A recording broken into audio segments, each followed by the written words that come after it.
70% des divorces sont demandés par des femmes. Oui. Pourquoi, selon vous ? Peut-être que les femmes sont plus patientes. Quand elles prennent la décision, elles la prennent vraiment avec fermeté. Est-ce que vous avez essayé de comprendre comment un homme finit par devenir violent ? Ce sont des hommes, pour moi, et j'ai fait la constatation, qu'ils ont arrêté de grandir. Il y a eu un éducateur qui a appelé le cabinet, qui a dit « Je représente une femme qui va avoir son procès devant la cour d'assises prochainement ». Cette femme, elle a tué son mari. Quelles sont les erreurs fréquentes au moment de demander le divorce ? Avant de demander le divorce, du jour au lendemain, je crois qu'il faut réfléchir. Il faut réfléchir à quoi, justement ? J'ai effectivement de plus en plus d'hommes qui viennent me voir parce qu'ils subissent des violences. Comment se manifeste concrètement la violence de la part d'une femme sur un homme ? Tu as voulu partir ? Très bien. Mais voilà ce que moi je vais te faire maintenant. Je vais te le faire payer. Pourquoi est-il important de parler du contrat de mariage avant de se marier ? Se mettre à l'abri des dettes de l'époux, parce que souvent on s'aperçoit au moment du divorce que l'un a profité de l'autre. Est-ce qu'un couple marié est obligé légalement d'avoir des relations intimes ? Alors, en principe, oui. Une femme s'est rendue compte que son mari avait une double vie. Il lui allait rejoindre un autre foyer avec une autre femme et il avait un enfant avec cette autre femme. La loi ne reconnaît pas l'infidélité. Ce n'est pas une faute grave. Aujourd'hui, en 2025, est-ce que c'est encore une bonne idée de se marier ?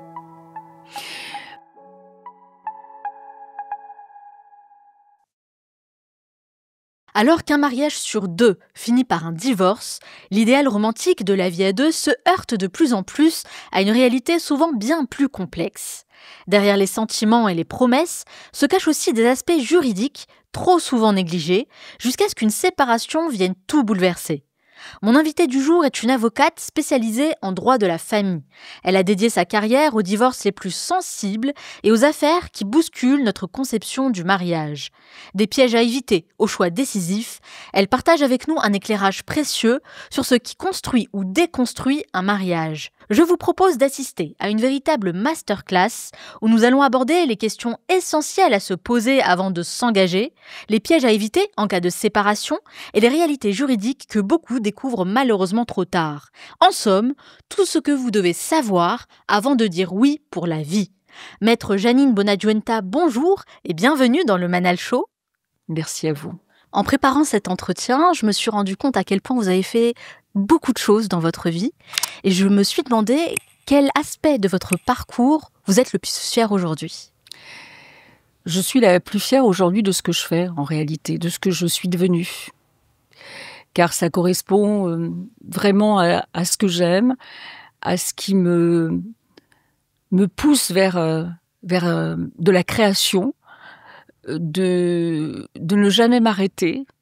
Et ça m'a donné beaucoup d'énergie, en fait. Vous êtes passé du droit commercial au droit de la famille. Et j'aimerais savoir qu'est-ce qui a déclenché ce switch. Est-ce qu'il y a eu un déclic en particulier ? Il y a eu un déclic en réalité parce que j'étais moins bien dans ma profession. J'avais moins d'intérêt.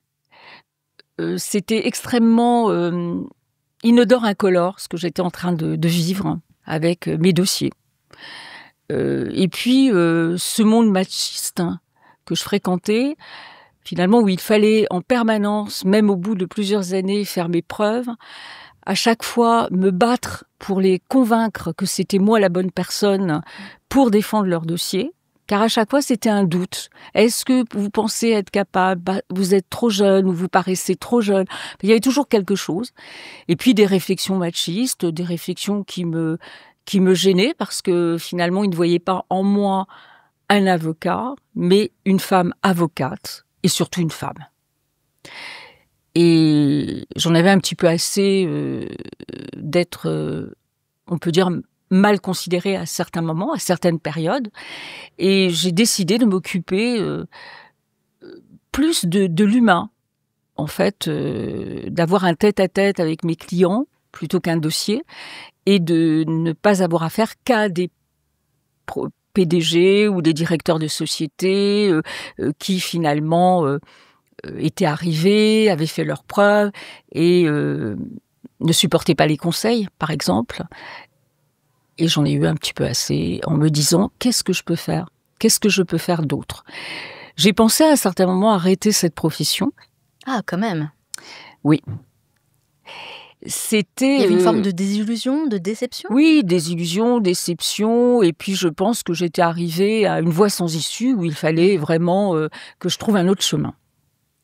Quand j'ai commencé à en parler à des amis, ils comprenaient pas parce que pour eux c'était un beau métier, et je leur ai dit non, j'ai rencontré des personnes ou qui sont psychologues ou qui sont coachs et qui finalement m'ont inspirée parce que l'approche qu'ils ont de leur vie est très séduisante, beaucoup plus que la mienne en fait dans ce qu'ils font au quotidien. Vous avez compris quelque chose chez vous que vous n'aviez pas peut-être saisi auparavant? Beaucoup de choses. J'ai compris déjà que j'étais toujours dans la précipitation, sans prendre le temps, sans lâcher prise. J'ai compris aussi que j'avais le sentiment d'écouter les gens, mais qu'en fait je les interrompais beaucoup, que je donnais beaucoup mon opinion, alors qu'ils avaient la leur, et que la mienne n'était pas meilleure que la leur. Donc j'ai appris à les écouter de manière active, mais en même temps bienveillante, tranquille. En fait, ce qui les incitait à me parler davantage. Et j'ai remarqué qu'en fait, mon métier pouvait aussi aider dans cette démarche. Non seulement je pouvais m'occuper de personnes à titre individuel, et non plus au niveau des sociétés, mais que je pouvais les amener finalement, les accompagner dans leur démarche juridique. Effectivement, avoir une connaissance accrue de la psychologie humaine pour une avocate, ce sont des compétences qui sont indispensables. Je suis même étonnée, en réalité, que ce ne soit pas une formation qui soit combinée avec celle d'avocat, par exemple. Non, elle est absolument pas normal. Tombée, absolument. Mais en fait, je crois qu'il faut, c'est une recherche de soi déjà avant tout. Oui, c'est vrai. Quels ont été les premiers dossiers que vous avez eu à traiter après cette reconversion et quels sont, je dirais, les types de cas que vous rencontrez régulièrement? Les premiers dossiers, ça a été des femmes, puisque il a été indiqué que j'allais m'occuper de femmes victimes ou d'hommes victimes de violences. D'accord. La violence intrafamiliale, que ça soit les concernant ou concernant toute la famille, ça veut dire aussi les enfants. On nous avait dissuadés en disant que de toute façon, personne ne taperait à la porte de ce cabinet parce que les gens cachent les violences. Qui ont ? On, c'est-à-dire les pères, nos pères, des confrères, la famille, enfin tout le monde a dit c'est n'importe quoi. D'accord. C'est quelque chose qui n'aura aucun succès. Ça n'est pas possible. Les gens masquent tout ça.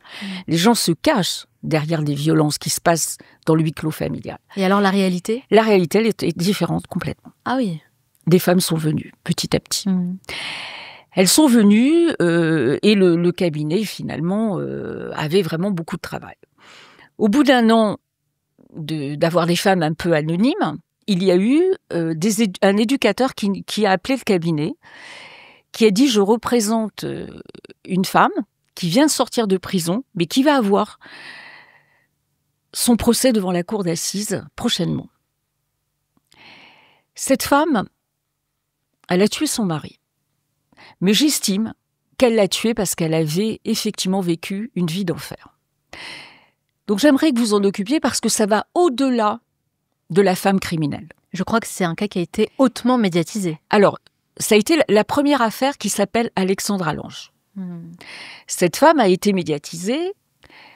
Tout de suite, évidemment, j'ai accepté. Et cette femme a été acquittée. Parce que même le procureur, si vous voulez, l'avocat général plus exactement, a estimé que cette femme avait subi vraiment des violences pendant des années. Et au moment où elle décide de quitter cet homme, celui-ci est encore plus violent et veut l'étrangler. Ah, ok. Voilà. Et au moment où il veut l'étrangler, dans la cuisine, parce qu'évidemment, ça se passe souvent dans la cuisine, je ne sais pas pourquoi, les discussions, et elle a saisi, il l'a couché sur la table, elle a saisi un couteau et elle l'a tué. Donc, elle n'avait pas été aidée alors qu'elle avait demandé de l'aide. Donc, le ministère public a dit lors de son réquisitoire que cette femme, effectivement, on devait vraiment pas la condamner puisque c'était une erreur de la part de l'État de ne pas l'avoir aidée alors qu'elle avait donné des signaux d'alarme. Donc ça a été la première affaire médiatisée où effectivement nous on y croyait dur comme fer, on avait vraiment axé notre défense là-dessus et en plaidant la légitime défense. Donc ça a été la première affaire très médiatisée. Comment vous, en tant qu'avocate, vous préparez ce type d'affaires, comme vous le dites, hyper médiatisées, donc j'imagine que beaucoup de regards sont rivés sur vous, sur tout ce qui se passe autour. Comment vous préparez tout ça? Alors, ça ne se prépare pas. On peut supposer certaines choses, mais on ne peut pas imaginer l'ampleur que ça prenait. Ouais. Ça dépassait tout le monde, en fait.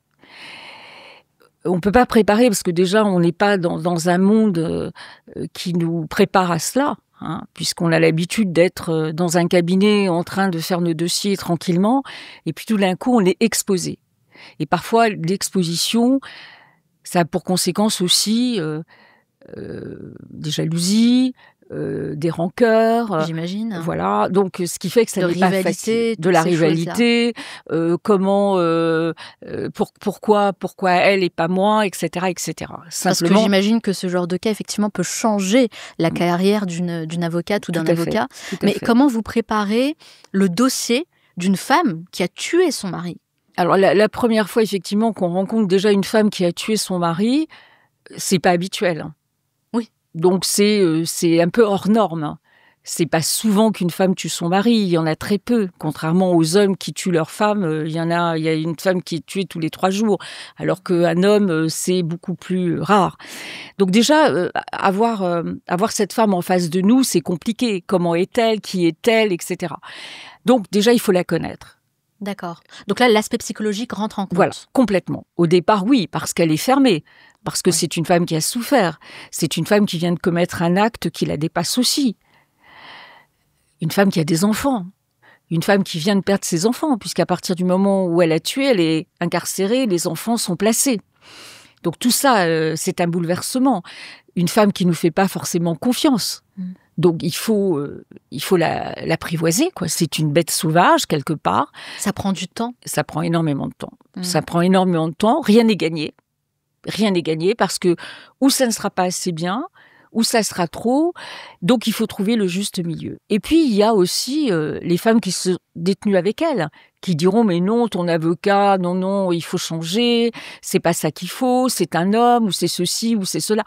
Donc en fait il y a ça aussi. Les influences extérieures. Bien sûr. Influences extérieures, ou de la famille, ou des co-détenus.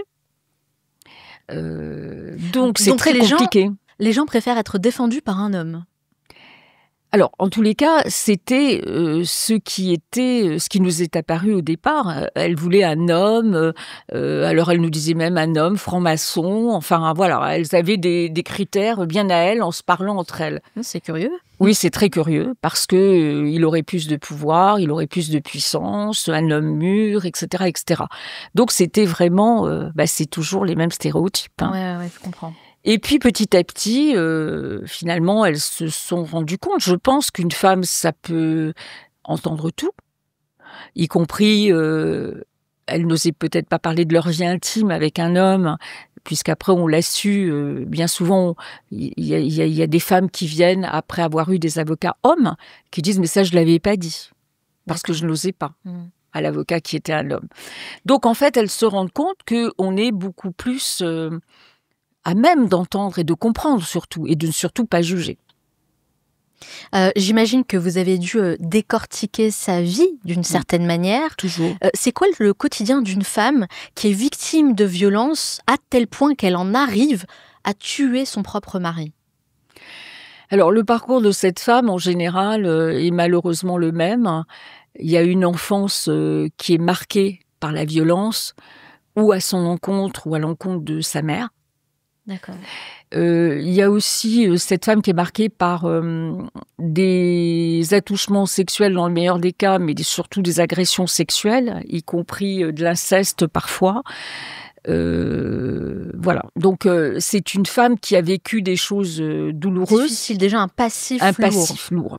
Okay. Et qui pense que c'est la norme quelque part. C'est-à-dire que le bien, le mal, on n'arrive plus à le déterminer. On ne sait pas où il se trouve. Donc, elle grandit avec ça, elle se forge avec ça. Et lorsqu'elle rencontre un homme, quelque part, c'est normal. Se faire violenter, en tous les cas maltraiter, elles ont l'habitude. Elles reproduisent un schéma qu'elles ont déjà connu auparavant, en pensant que c'est la norme. Absolument. D'accord. Donc c'est pour elles la norme, elles vivent avec ça, et de plus en plus, le cycle de la violence, et on le sait pertinemment, va être de plus en plus violent.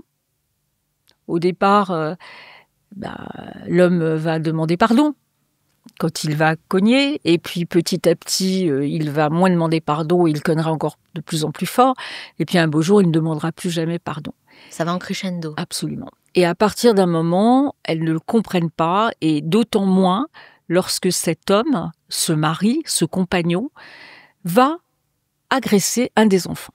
Ah, ouais. Ça va souvent être le déclic qui fait qu'elles ne vont plus le supporter. Ou bien souvent, elles en sont arrivées au stade de ne plus supporter, et elles veulent partir.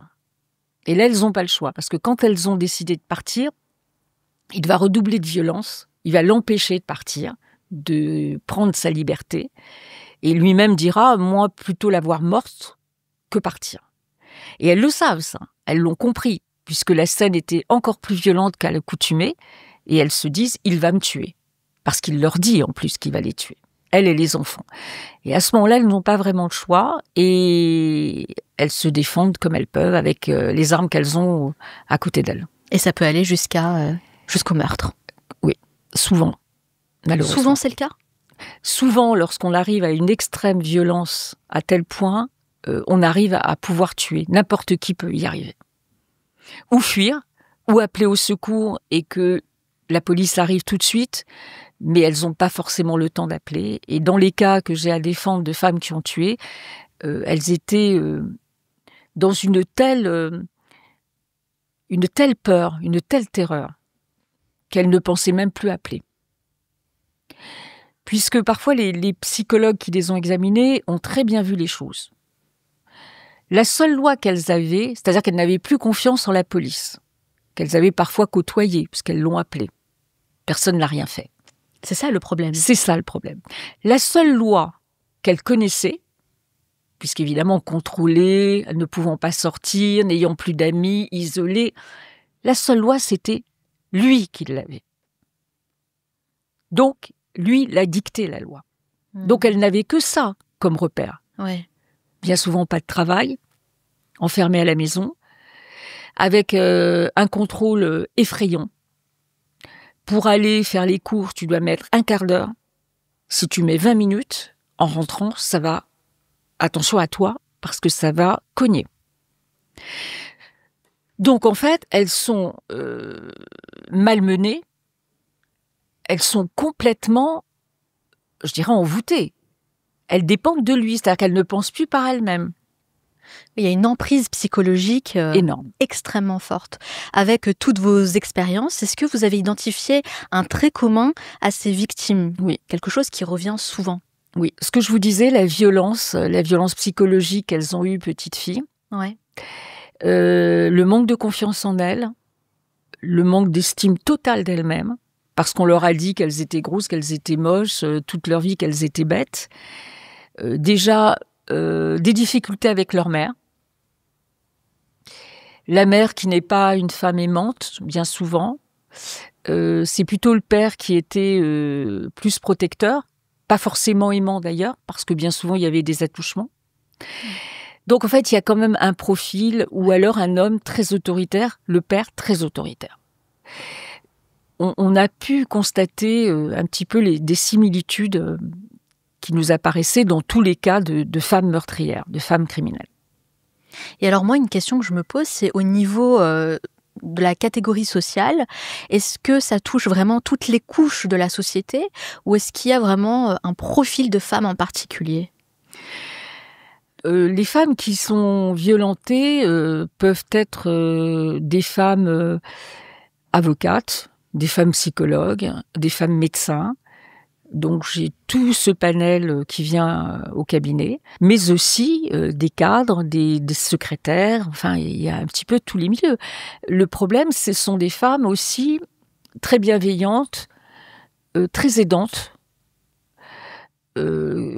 qui pensent que l'autre va pouvoir être, non pas transformée, mais en tous les cas, aller mieux grâce à elle. D'accord. Elles sont très dans l'écoute, elles sont très dans l'indulgence. Et puis ces hommes se posent en victime. J'ai beaucoup souffert quand j'étais jeune. Ma mère ne m'aimait pas, ou mon père ne m'aimait pas, ou j'ai été battue, ou je suis complètement traumatisée, ou l'ex-femme m'a traumatisée, etc., etc. Et en fait, elles veulent l'aider. Je te prends par la main, allez, viens, tu vas voir, je vais t'aider, tu vas t'en sortir. Parce qu'ils sont parfois alcooliques, etc. Mais en fait, elles pensent qu'elles vont gagner. Et personne ne peut gagner contre eux. C'est impossible. Alors, vous m'avez dit au début de cet entretien, Jeannine, que vous avez fait le choix de vous former sur l'aspect psychologique de la nature humaine. Est-ce que vous avez essayé de comprendre comment un homme finit par devenir violent ? Qu'est-ce qui se passe en fait dans sa tête pour arriver à ce stade-là ? Alors, il me semble, au travers de mes dossiers, que c'est sans généralité, bien évidemment, mais que ces hommes ont des failles, des fragilités, tout comme les femmes qui sont victimes. On a des fragilités à la base, c'est évident. Ce sont des hommes, pour moi, et j'ai fait la constatation, qu'ils ont arrêté de grandir. Des hommes qui ont arrêté de grandir ? Dans leur tête. Malgré leur profession, malgré tout ce que vous voulez. En fait, ils ont arrêté de grandir à 14-15 ans dans leur tête. Ils sont vraiment très proches de leur mère. Avec parfois des tiraillements avec les mères. Ça ne veut pas dire qu'ils les adorent. Voilà, c'est des « je t'aime, moi non plus », etc. Une relation complexe. Une relation extrêmement complexe. Et en fait, des garçons qui ont été extrêmement privilégiés, souvent, la mère est passée sur beaucoup de choses, a caché beaucoup de choses, de la réalité peut-être de leur violence, de leur réclamation, de leur agressivité. Et ensuite, dans la vie, ils ne sont absolument pas préparés à ce qu'on leur dise non. Ils ont l'habitude vraiment de diriger, en fait. Un peu trop d'indulgence. Trop d'indulgence. Sur certains aspects. Et ils font la loi. Ouais. En permanence. Et ils sont toujours victimes. En fait, j'ai remarqué qu'il y a d'énormes fragilités, tant chez la victime que chez l'auteur. Et ces deux personnes un petit peu boiteuses se rencontrent. Et elles laissent faire, et lui est en toute puissance. Depuis très petit, depuis très jeune. Donc il continue sa toute puissance. Comme elle laisse faire les choses, sinon ça va s'améliorer. Mais non, il était merveilleux au début. Parce qu'évidemment, il ne faut pas oublier qu'en général, ces hommes sont merveilleux dès le début de la rencontre. En fait, je me rends compte aussi que la base du problème, elle vient quand même de l'enfance. Là, quand vous m'expliquez que ce sont des hommes qui ont une relation conflictuelle avec la maman, pas forcément aussi beaucoup d'autorité, manque de règles, tout ça, ça peut jouer aussi. Donc tout commence avec l'éducation. Toujours.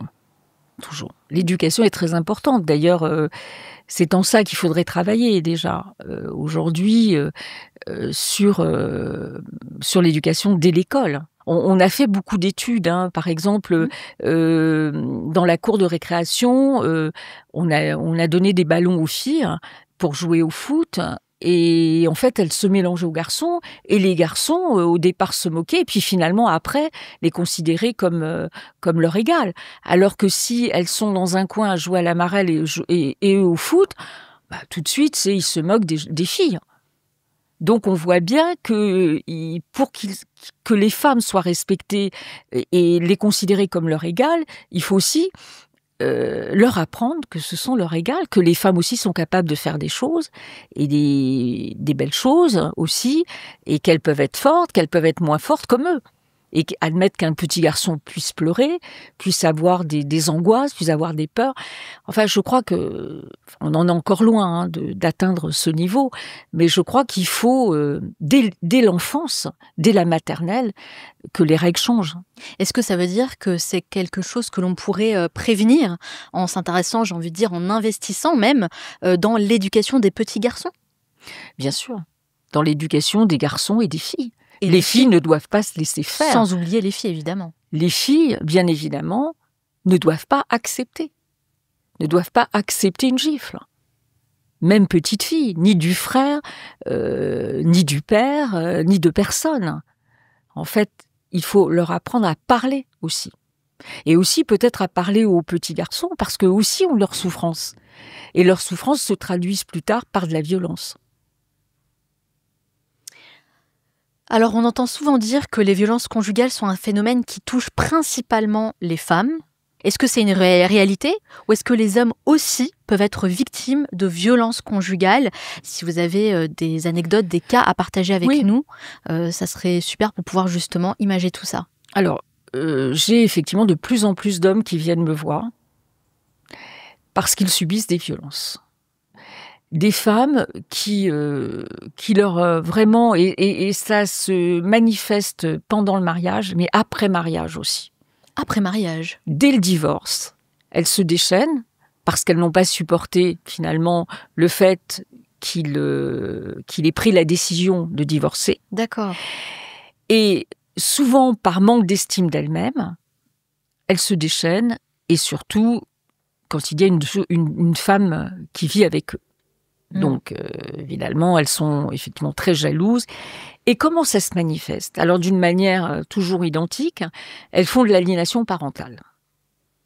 En critiquant le père auprès des enfants, en faisant en sorte que les enfants ne voient plus le père ou de moins en moins, et finalement en attaquant le père, en disant qu'il se désintéresse d'eux, qu'heureusement qu'elle est là, et en se mettant en avant. D'accord.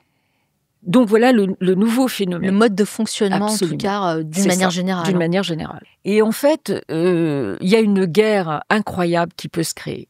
Et ça, dans tous les milieux. Dans tous les milieux, il y a de la tromperie, il y a des mensonges. Quand tu pars, t'inquiète pas, on fera une garde alternée, tout ira bien. Et dans la réalité, il y a beaucoup, beaucoup, beaucoup d'inconvénients et beaucoup de souffrances. Tu as voulu partir ? Très bien. Mais voilà ce que moi, je vais te faire maintenant. Je vais te le faire payer.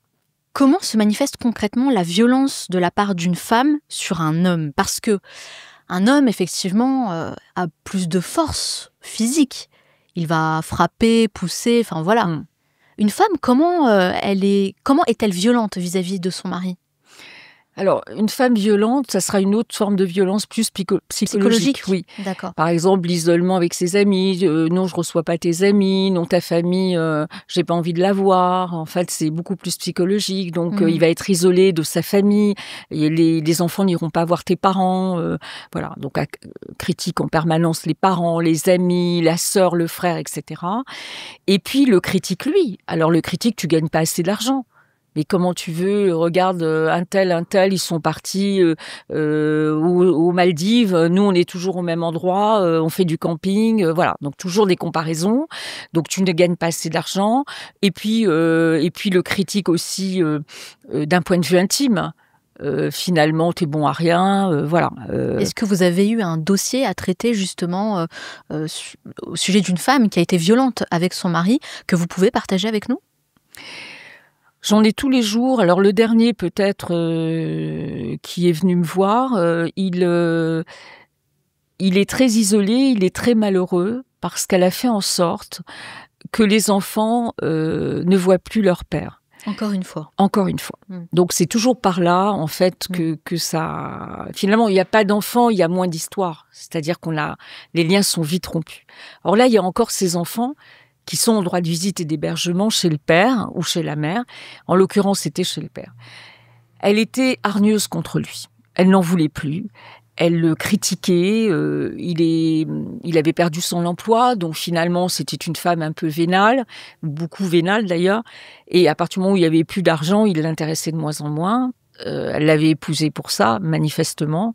Et elle a décidé d'inventer des choses.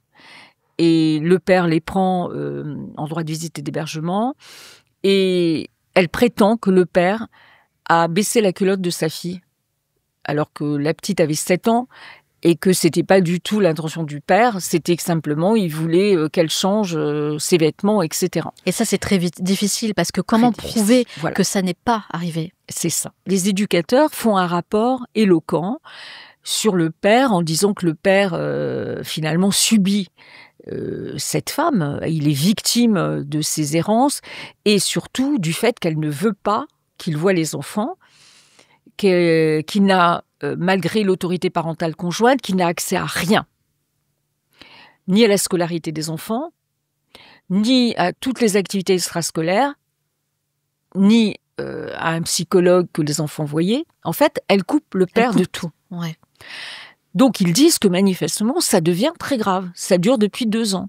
Elle ne participe pas du tout à ce qu'il leur propose, etc.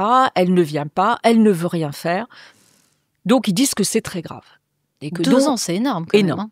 Donc, elle propose au juge des enfants de placer des enfants. Il vaut mieux que les enfants soient placés pour qu'ils récupèrent un peu le joug de leur mère qui dirige tout, qui tous les jours leur donne des activités extrascolaires à faire jusqu'à 20h. Le père n'a plus accès à eux, ne peut plus les voir. En plus, avec l'aval de la justice, puisque la justice empêchait, le père avait tout suspendu.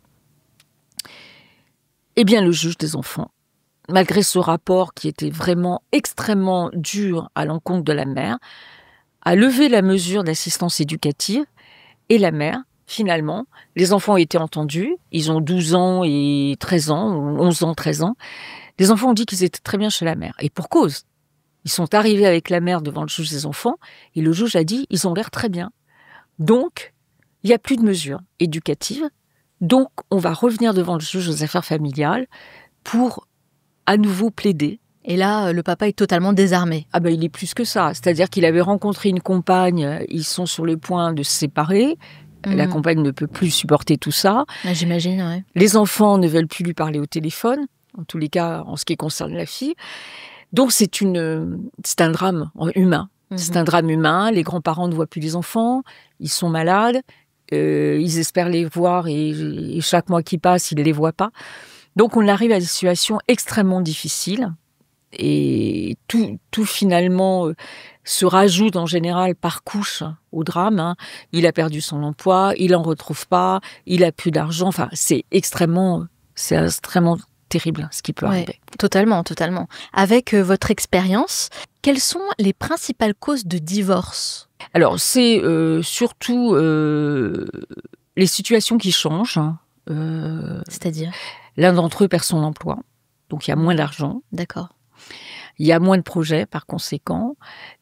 Surtout quand l'un travaille, gagne bien sa vie et l'autre moins. En fait, finalement, ça sera reproché. Donc, il y aura des tensions, des problèmes d'éducation des enfants, les problèmes aussi de religion, parfois. Alors qu'au départ, ils savaient très bien qu'il n'y avait pas la même religion. Mais au fil du temps, finalement, il y a des choses qui s'admettent moins, en fait. Et puis aussi, le manque de communication entre le couple. Il faut sans arrêt se renouveler parce que sinon le couple se lasse. La réalité n'est pas forcément évidente. Il y a des épreuves, il y a la maladie, il y a les tourments, je veux dire les deuils.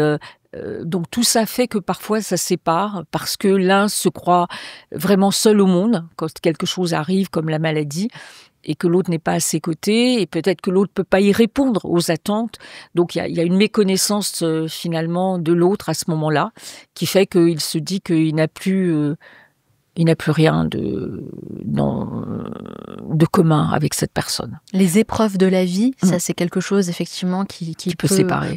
La maladie d'un enfant, par exemple. La maladie d'un enfant, le décès aussi bien sûr, d'un enfant. Bien sûr. Parce que c'est trop difficile C'est ça, à ou d'un gérer, parent. ou... Il y a Oui. des femmes qui se consacrent, si vous voulez, dans les derniers mois de la vie de leurs parents, complètement à eux, et partent et quittent toute la famille, et personne ne peut rien faire, et le mari va mal prendre les choses, en se disant mais c'est anormal, c'est nous ta famille, et tu es parti pendant 1 an par exemple. Voilà, il y a beaucoup de cas différents Oui, bien qui font sûr. que l'autre ne supporte pas. Et je crois que surtout, c'est quand on n'a plus de projet, quand on n'a plus de projet commun. Finalement, on n'a plus de raison d'être ensemble. Et vous avez parlé également de la religion, je trouve ça intéressant, parce que ce sont des questions, j'imagine, évidemment, que les gens se posent au départ quand on rencontre quelqu'un. La religion peut être un problème, un frein en tout cas. Certaines personnes décident de se marier tout de même parce que finalement, c'est beau, un mariage mixte. Oui. Mixte, c'est bien de pouvoir découvrir une autre culture, une autre façon de faire, etc. Parfois, ça peut devenir quand même un problème. Et qu'est-ce que vous pouvez nous dire aussi à ce niveau-là? C'est-à-dire que ce qui n'était pas au problème au départ, qui était positif, Tout à fait. se transforme finalement Tout à fait. en un vrai problème qui pousse au divorce. Tout à fait. Et j'ai même eu des clientes qui se sont converties. Oui. À la religion de leur époux, ou le contraire, et qui finalement, malgré tout, se sont senties mal accueillies par la belle famille, et même par le mari qui finit par leur dire « mais tu n'es pas une vraie ». Parce qu'une vraie, c'est ça. Aujourd'hui, toi, tu n'en es pas capable. Donc, au fil du temps, finalement, ça se révèle extrêmement difficile à vivre. Elles ne comprennent pas. Elles ont tout fait, leur semble-t-il, et malgré tout, il y a des critiques. Donc là, c'est un problème qui surgit, c'est nouveau, enfin, c'est depuis quelques années. Tout était beau, tout était bien, tout était normal, tout paraissait formidable, etc.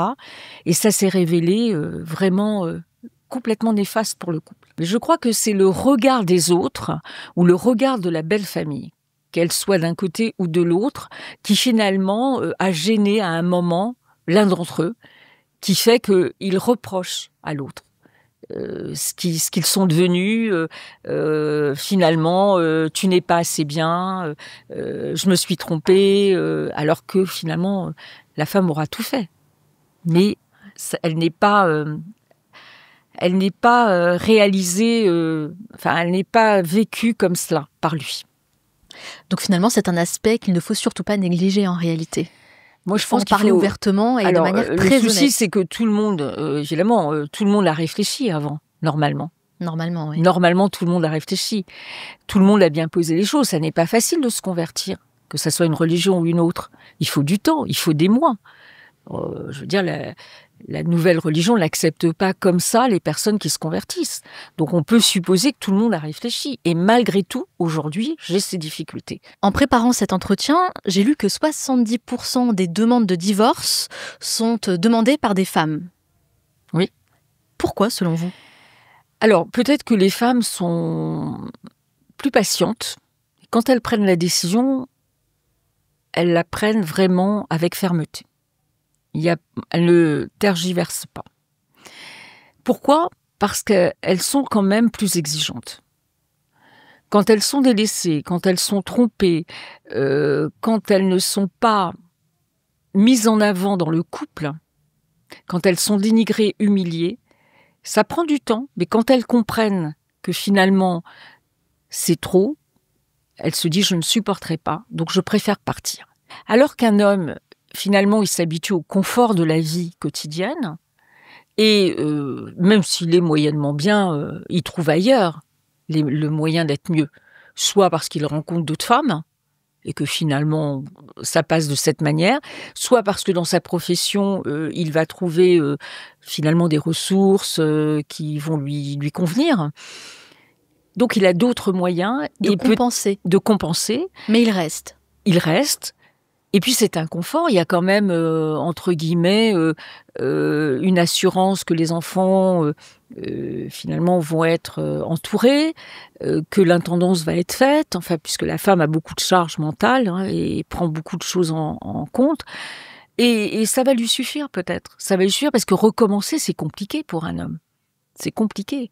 D'autant qu'il sait que généralement, il va devoir assurer quand même aussi, s'il a une bonne situation, l'éducation des enfants, l'entretien des enfants, etc. Donc, pourquoi chercher bien loin? Finalement, il se pose. Même s'il est moyennement bien, il reste. L'infidélité, est-ce que c'est une cause qui revient souvent dans les causes de divorce? Oui, ça revient, mais c'est pas le seul grief qu'elles feront, parce que sinon, de toute façon, la loi ne le reconnaît pas. L'infidélité n'est pas à elle seule un moyen de divorce. La loi ne reconnaît pas Ce n'est pas l'infidélité. une faute grave. Il faut plusieurs griefs pour que le divorce soit prononcé au tort de l'autre. Lesquels? Alors, les griefs, c'est le manque, effectivement, le manque de contribution aux charges du mariage, l'infidélité, l'humiliation, la violence. Il y a beaucoup de griefs, les pas de projet commun, etc. C'est-à-dire une vie qui finalement s'étiole petit à petit. Mais l'infidélité seule, à elle seule ne suffit pas à prononcer le divorce pour faute. Pourtant, c'est ce qu'on demande de jurer fidélité et loyauté devant le maire. Oui, mais lorsqu'on dit oui. Mais aujourd'hui, si vous voulez, le divorce, on est plus peut-être dans l'ère du temps, hein, où finalement un coup de canif est moins punissable qu'il y a quelques années. Je trouve ça incroyable quand même. Alors bien sûr, ça arrive plus qu'on imagine. Un homme qui voyage beaucoup, finalement, a ce prétexte pour camoufler des choses. Et notamment, une femme s'est rendue compte que son mari avait une double vie. Donc, lorsqu'il a quitté, elle préparait la valise, évidemment, en bonne petite femme dévouée, et lui allait rejoindre un autre foyer avec une autre femme. Et il avait un enfant avec cette autre femme. En lui disant qu'il allait en voyage d'affaires. Absolument. Donc là, l'homme infidèle voyage beaucoup, en fait. L'homme infidèle voyage beaucoup, ou alors, parfois, se retrouve dans la même ville, mais travaille beaucoup. D'accord. Donc, rentre très tard. Ou alors à un séminaire, ou un militaire. Donc, cette femme a été extrêmement choquée parce qu'il était charmant avec elle. Elle n'avait rien à lui reprocher. C'est ça le plus difficile pour elle. Et elle a découvert qu'il avait deux foyers, elle a découvert deux maisons, deux familles. Absolument. C'est incroyable. Voilà. Il a réussi à garder ce secret pendant longtemps? Pendant longtemps, je crois 2 ans. Ah, que tout de même. 2 ans, enfin un peu plus, puisque l'enfant avait 2 ans. Tout de même. Et c'était quelqu'un qui, justement, à ses yeux, n'avait pas de défaut. C'était d'autant plus terrible de se séparer d'un homme qui n'avait aucun défaut. Elle n'a rien vu venir. Non, rien. D'accord, donc il faut faire preuve d'une grande stratégie et d'une bonne organisation en termes d'emploi du temps. Absolument, on a vu des pires. Hein. Oui, tout à fait. Qu'est-ce que vous avez vu de pire? De pire, ça a été des violences, c'est-à-dire que des femmes, en fait, qui ont été séduites par le même homme, des femmes pour lesquelles il a eu un enfant avec chacune. En fait, c'était sa stratégie. Voilà. Il voulait un enfant de chaque femme qu'il séduisait. D'accord. Il les avait en même temps. Et avec ces femmes, il s'est comporté de la même manière. C'est-à-dire d'une manière abjecte. Des coups quand elles étaient enceintes, des séquestrations, de la violence sexuelle, de la violence physique. Et lorsqu'elles se sont revues, en fait, une a porté plainte. Au moment où l'une porte plainte, ça devait être la 2e ou la 3e de la série,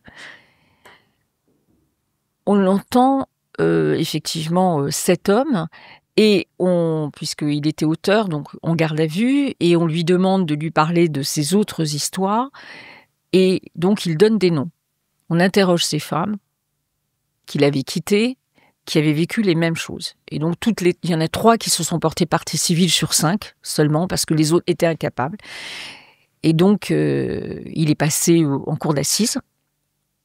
Ces femmes étaient donc les plaignantes. Les 3 femmes racontaient la même chose sans s'être jamais rencontrées. Les mêmes mots qu'il disait à l'une, à l'autre. En fait, il avait le même disque pour chacune, Ouais. la même attitude pour chacune et un enfant avec chacune. Ouais, donc copier, coller. Coller. Quelles sont les erreurs fréquentes que les gens commettent au moment de demander le divorce? Alors, je crois que avant de demander le divorce du jour au lendemain, d'un coup d'un seul, je crois qu'il faut réfléchir. Il faut réfléchir à quoi, justement? Alors, réfléchir. Qu'est-ce qui va se passer après? Au niveau des biens, on occupe un appartement ou une maison qui est à nous deux. Comment ça va se passer? Qui va l'occuper? Tout le temps, en fait, dans tous les cas, se renseigner. Sur la répartition des biens. Ouais. Savoir ce qu'il va advenir ensuite. Bien sûr, on peut garder le bien en domicile conjugal si on a des enfants dans une première étape pendant le cours de la procédure. Maintenant, savoir comment je vais gérer. Est-ce que je travaille? Est-ce que j'aurai les moyens de racheter la maison, les parts de la maison? Est-ce que c'est lui qui a toutes les parts? Qu'est-ce que je vais faire? Où vais-je aller? Etc. Donc, pensez à tout ça. Qu'est-ce qui va me convenir? Parce que parfois, on n'a pas envie de garder la maison. Moi, la première question que je pose, c'est vous, qu'est-ce qui vous conviendrait? Est-ce que vous partez à 100 km? Est-ce que vous voulez rester à côté, etc., etc. Parce qu'il y a des inconvénients dans tous les cas. Donc déjà, bien se renseigner. Conseil auprès d'un notaire, avec l'acte notarié, auprès d'un avocat. Ne pas partir à l'aveuglette. Savoir, parce qu'on se dit, mais si, il m'a dit que tout irait bien, etc. Non, on vous dit que tout va bien aller. Mais au cours des mois, les ressentiments arrivent. On vous en veut. Pourquoi? Pour un autre, pourquoi tu pars, etc. Donc, il faut faire très attention. Et puis, les enfants. Que vont devenir les enfants? Qui va garder les enfants? Comment on va répartir les droits de visite, d'hébergement? Qu'est-ce qui me convient le mieux? En fait, tout ça demande beaucoup de réflexion avant de partir. Parce que partir du jour au lendemain chez une amie ou chez ses parents, c'est une bonne chose quand il y a des violences. Parce que tout de suite, on peut saisir un juge et expliquer pourquoi on est parti. Mais en amont, je crois que le divorce se prépare. Le divorce doit se préparer. Et alors, à contrario, avant de se marier, à quoi doit-on réfléchir au niveau juridique? Et moi, j'ai un exemple concret qui me vient en tête. Celui du contrat de mariage. Je sais que c'est quelque chose qui n'est pas forcément bien vu. On a souvent peur de parler du contrat de mariage dans le couple parce que on a l'impression que l'autre ne nous fait pas confiance. C'est un peu touchy comme sujet, on ne sait pas trop comment l'aborder. Ma première question, justement, c'est, selon vous, pourquoi est-il important de parler du contrat de mariage et au-delà même d'en parler, d'en faire un avant de se marier? Alors, c'est important parce que la vie a changé. Autant avant, on se mariait, on pouvait rester 40 ans et voire plus ensemble. Et aujourd'hui, ça n'est plus le cas.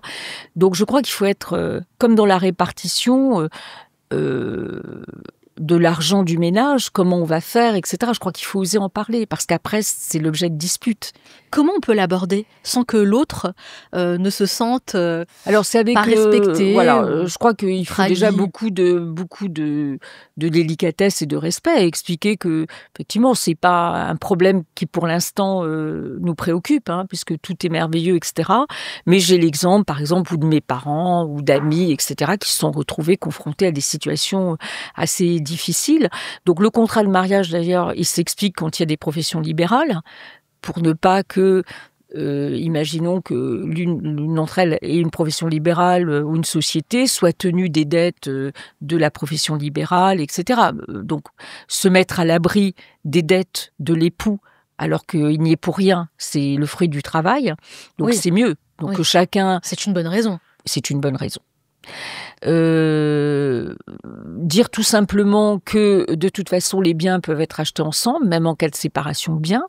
Donc, ça sera dans l'avenir, si on achète des biens, eh bien, on répartira moitié-moitié. Voilà, ne pas inquiéter l'autre, ne pas profiter de l'autre, parce que souvent, effectivement, on s'aperçoit au moment du divorce que là, profiter de l'autre. C'est-à-dire en achetant les biens à son nom, en cas de séparation de biens. Et on ne peut rien faire. Et pour qu'on comprenne bien, qu'est-ce que c'est exactement un contrat de mariage? En quoi ça consiste? Contrat de mariage, on va chez un notaire. Oui. On demande à un notaire de nous expliquer les différentes formes de contrat. Qu'est-ce que moi j'aimerais? Qu'est-ce que mon futur mari aimerait? En fait, il y en a qui vont dire « moi, je veux sous le régime de la communauté. Ce qui est à elle est à moi et vice-versa. » D'accord. En sachant que toutes les donations qui ont été faites avant tous les héritages seront pour moi. Et que finalement, chacun conservera son héritage, son patrimoine personnel. Mais aujourd'hui, nous, on veut bâtir les choses ensemble. Donc, on veut une communauté. À partir du moment où on achète ensemble, on va partager les biens en cas de dissolution du mariage. En fait, je crois qu'il faut bien... c'est-à-dire qu'il n'y a pas de recette. Chacun a une propre idée du mariage, ses propres sentiments. Certains disent « Mais attends, moi, je veux la communauté ». Et si l'un ne veut pas, il va en expliquer les raisons, mais devant un notaire. De manière que ça soit médié, tout ça. C'est-à-dire qu'on puisse discuter et qu'en toute connaissance de cause, on signe.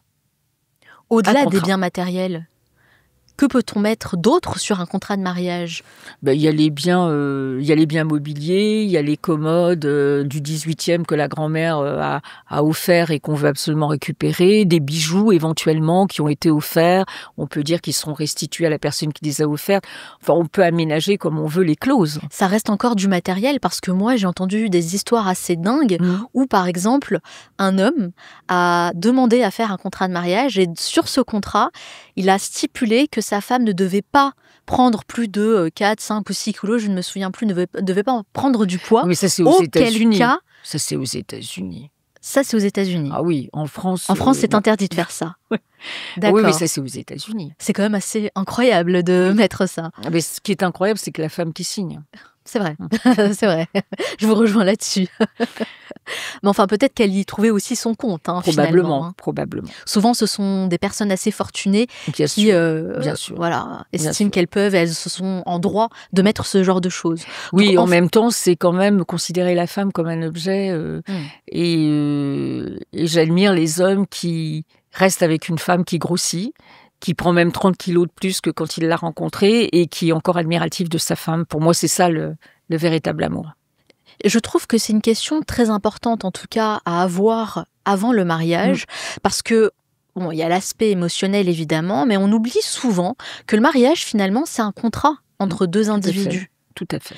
Et lorsque ces problématiques surviennent, eh bien, on est étonné, on est déçu. Mais finalement, il y a des choses qu'on peut mettre en place en amont pour se protéger et pour être tout à fait honnête et transparent aussi avec son conjoint. Tout est préparation, tout est discussion. Et je crois que plus il y aura d'échanges et plus sur des problèmes qui paraissent finalement pas du tout hors normes, mais en tous les cas qui ne sont pas abordés en France. Oui. Je crois qu'il faut les aborder et de plus en plus parce que les mariages ne durent pas longtemps et finalement... il faut prévoir l'avenir de manière constructive. Et grâce au contrat de mariage, on peut aborder plus sereinement les choses.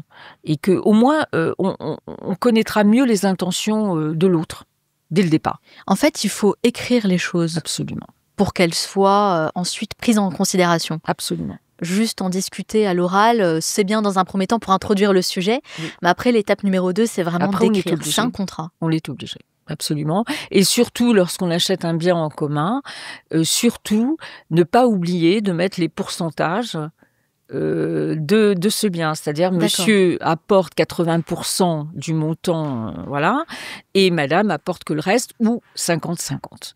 En fait, il faut bien déterminer dès le départ. Parce que bien souvent, dans les couples, j'ai remarqué que monsieur paye souvent l'emprunt, et madame va payer les courses et les vêtements des enfants. Et au bout du compte, on dira, mais c'est monsieur qui a tout payé. Et madame, au bout du compte, n'a rien. Bah oui, ça ne lui appartient pas au final. Absolument. Alors qu'elle a contribué. Alors qu'elle a contribué en autre chose, mais c'est pas palpable. Ouais, c'est pas elle palpable. n'a pas remboursé l'emprunt.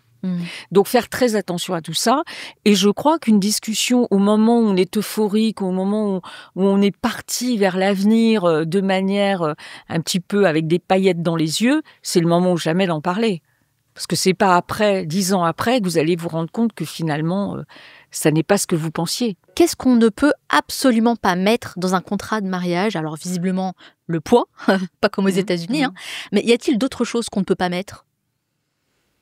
Par exemple, je vous donne un exemple concret. Voilà, sur le contrat de mariage, notez l'infidélité. Oh ben non. Si mon mari est infidèle, alors, je sais pas, j'hérite, je sais, la maison me revient. parce que c'est lui qui a fauté. Alors, en France, on n'a pas des clauses de ce type. Hein. Alors, peut-être que ça va évoluer. Mais non, on s'en tient simplement au patrimoine. Il y a un autre cas sur lequel j'aimerais revenir. De plus en plus de couples non mariés, qui ne se marient pas, simplement qui vivent ensemble, décident d'acheter un bien ensemble. Qu'en est-il pour ces personnes-là? Est-ce qu'elles peuvent, elles aussi, établir un contrat ou pas? Alors, ces personnes achètent un bien en indivision. Si tout le monde se bloque, si personne n'est d'accord sur l'estimation qui a été faite du bien, il faut aller devant le juge pour demander finalement la liquidation effectivement de ce bien et que le juge statue, qu'on prenne un expert notaire pour évaluer le bien et pouvoir déterminer le prix du bien, qui va l'acheter, voilà, ou alors la vente du bien, et chacun se répartit ce qu'il reste du prix, parce que souvent il y a des emprunts. Est-ce qu'un couple marié est obligé légalement d'avoir des relations intimes? Alors, en principe, oui. Il est obligé, mais c'est-à-dire, sinon le divorce est annulé. Le mariage est annulé, pardon. Donc légalement? Oui. Le mariage peut être annulé parce qu'il n'y a pas eu de rapport. D'accord. En revanche, ça n'est pas une obligation d'avoir des rapports. Quelle est la différence? Alors, la différence, c'est qu'on doit avoir des relations intimes, c'est ça qui correspond au mariage, etc., parce que pour procréer, etc. Et on peut demander l'annulation du mariage s'il n'y a eu aucun rapport intime. D'accord. En revanche, si un mari ou une femme oblige à avoir un rapport non consenti, ça doit être pris en considération. Évidemment. Ça n'est pas parce qu'on est marié qu'on a le droit de forcer l'autre à avoir un rapport sexuel. Oui, c'est toujours dans le consentement. Un viol conjugal. Oui, c'est toujours dans le consentement, évidemment.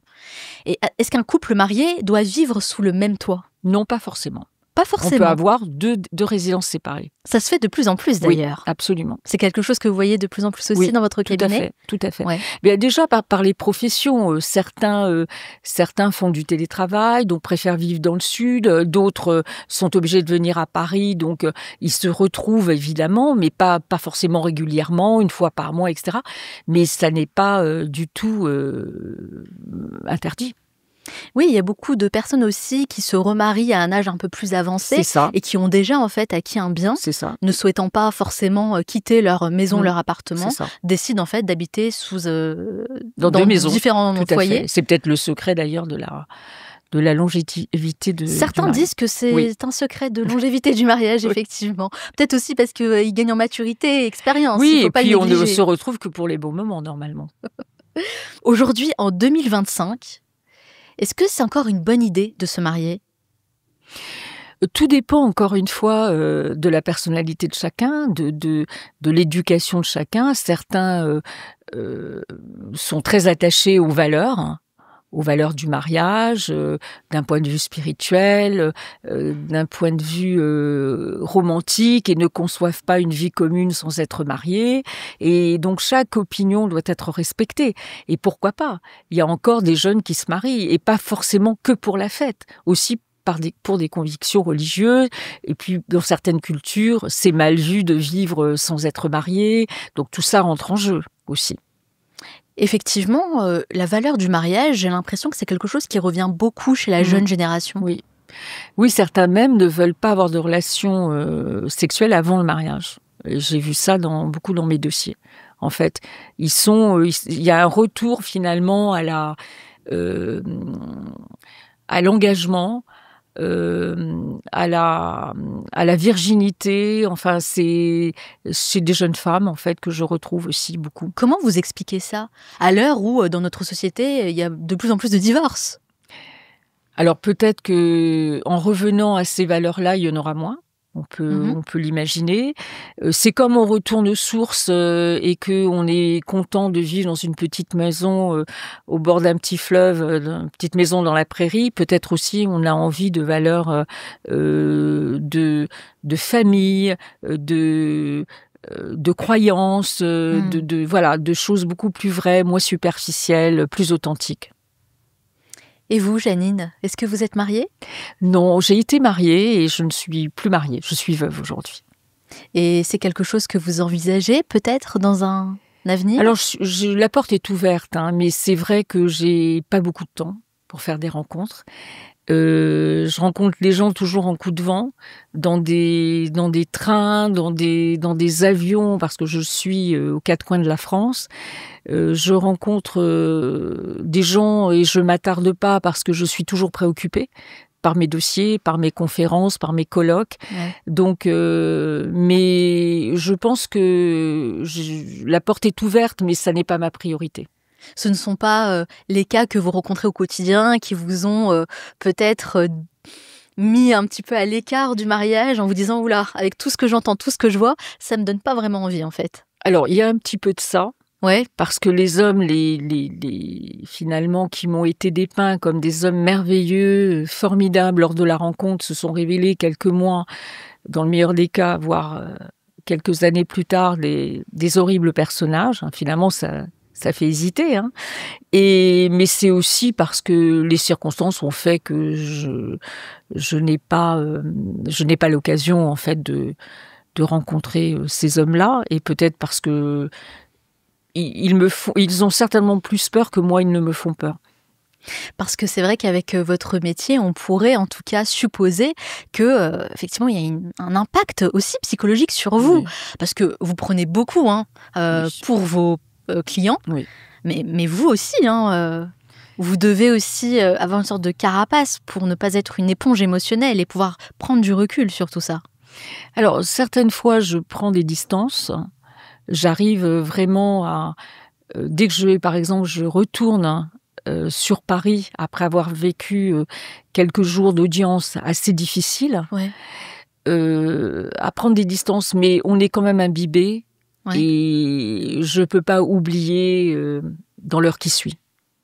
Je vis avec durant des jours. C'est un peu comme un rôle qu'on aurait pour un acteur. Ouais. On ne peut pas du jour au lendemain l'oublier, ce rôle. Et en fait, j'oublie pas. J'oublie jamais chacune de mes clientes. Jamais. Il y a beaucoup d'investissements aussi personnels en fait dans votre travail. Il y a beaucoup d'investissements. Ouais. Beaucoup d'investissements. Les hommes sont devenus très frileux à cause notamment du mouvement MeToo. Ils ont peur d'aborder les femmes. Et c'est quelque chose que vous constatez aussi, vous, dans les cas que vous avez aujourd'hui? Oui, oui, bien sûr. Les jeunes hommes vraiment me disent, mais comment faire en fait? Comment être sûr? Quand une jeune femme accepte de venir chez vous, comme je l'ai fait maintes et maintes fois, aujourd'hui, comment peut-on être sûr qu'elle a vraiment envie d'être là? Comment être sûr qu'elle a vraiment envie d'être avec moi pour passer la nuit? Je n'en suis pas sûre. Et comment lui dire? On me pose la question. Et il y a une réponse à ça? Il n'y a pas de réponse. Il n'y a Ouais. pas de contrats qui peuvent être établis. Ouais, Je veux dire, on ne peut pas signer un contrat avant de décider de dormir avec une jeune femme ou une jeune femme dormir avec un homme. C'est toute l'ambiguïté, effectivement, de cette problématique. Alors, les footballeurs, enfin certains footballeurs en tout cas apparemment, eux font signer des contrats aux jeunes femmes avec Alors, qui... est-ce qu'ils sont valables pour autant, ces Ah, contrats? ça je sais pas. On peut aussi, la jeune femme peut dire, je l'ai signé à un moment où je n'étais pas tout à fait en pleine capacité de savoir ce que je signais. Oui, bien sûr. Voilà. Bien sûr. Non, c'est vraiment, je crois que il faut continuer à vivre dans l'entente, dans le respect, dans le dialogue. Est-ce que tu veux bien être là aujourd'hui? Mais en fait, c'est vrai que je peux comprendre que tout le monde soit apeuré, quoi. C'est-à-dire que tout le monde y aille à petits pas dans une relation, parce que peut-être si on va trop vite, ça va être mal interprété. Donc c'est très très très très compliqué pour des jeunes qui d'aujourd'hui, je pense, plus encore que des gens qui sont mûrs, qui ont plus les codes en fait de la séduction. Enfin, j'ose espérer. C'est peut-être moins difficile pour des gens qui sont déjà mûrs, mais pour les jeunes qui peut-être sont plus maladroits aussi entre eux. Donc moi, je préconise le respect. Poser la question. Est-ce que tu es bien? Est-ce que tu as envie de rester? Est-ce que, voilà, s'en assurer. Alors après, on n'est pas maître de ce qui peut se passer derrière, mais en tous les cas, on aura la conscience pour soi. Les rapports entre les hommes et les femmes se sont dégradés selon vous? Non, pas forcément, puisqu'il y a encore des mariages, il y a encore des rencontres. Le seul changement, je crois que c'est la facilité des rencontres. Ce n'est plus aussi facile. C'est facile par les réseaux, par les au contraire, applications. c'est plus facile alors. Pour moi, c'est plus facile. C'est-à-dire que on consomme beaucoup plus, pour certains. Ouais.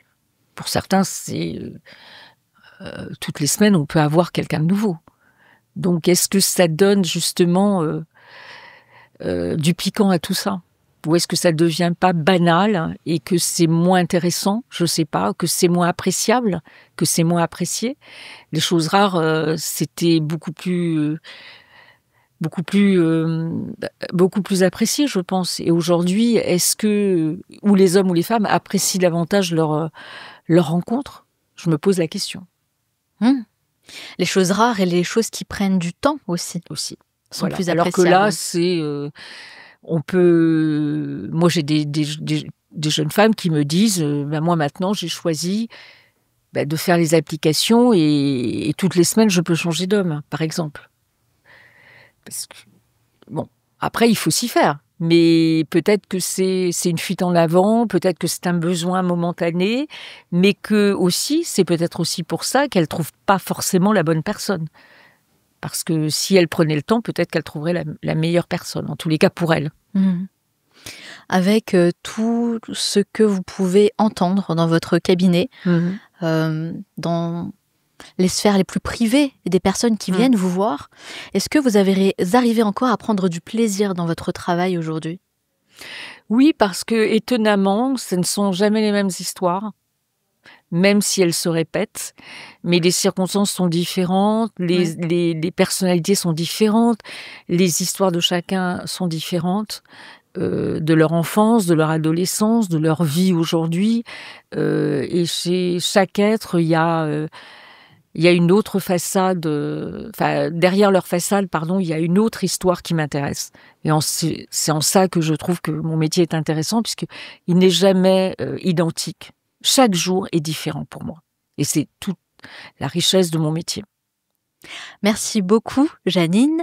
Mais ce n'est pas totalement fini. Vous savez qu'on a un petit rituel dans le Manal Show. J'aime beaucoup finir avec une série de questions rafales, un peu fun et décalées. Le but, c'est de découvrir d'autres facettes de votre personnalité qu'on n'a pas forcément encore vues durant cet entretien.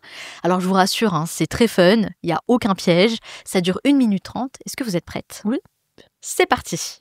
Quelle est la première chose que vous faites en vous levant le matin?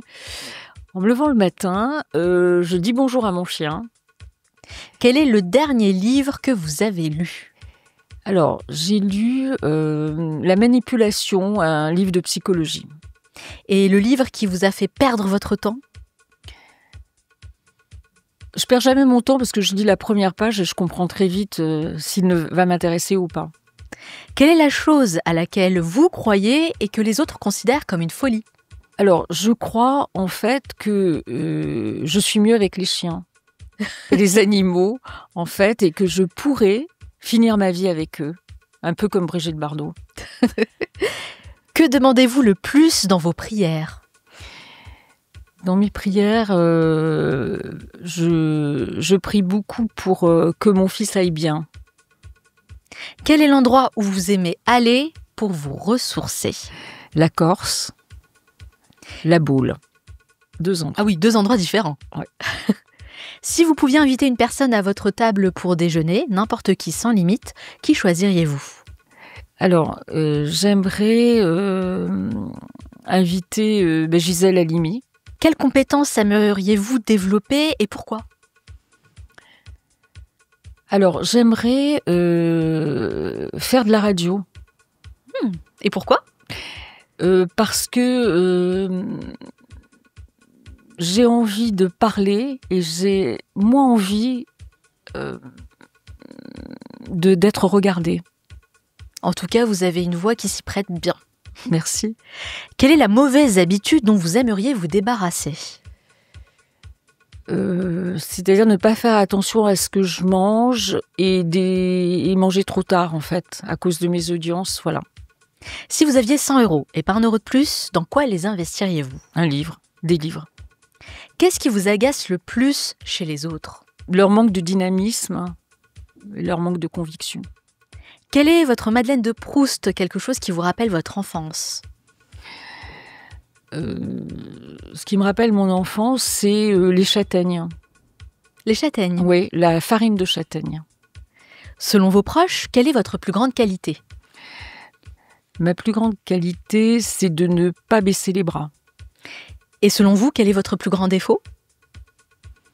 Le plus grand défaut, c'est peut-être de ne pas, de plus en plus, de ne pas ranger mes livres. Quelle est la dernière chose que vous faites avant de dormir ? Avant de dormir, je regarde, ce qui n'est pas forcément très bien, je regarde une série sur Netflix. Pourquoi c'est pas bien ? Nous, on a eu un expert du sommeil, l'expert numéro 1 en France, qui nous a dit, si c'est votre petit rituel qui vous aide justement à bien vous endormir, eh bien gardez-le. Alors je le garde.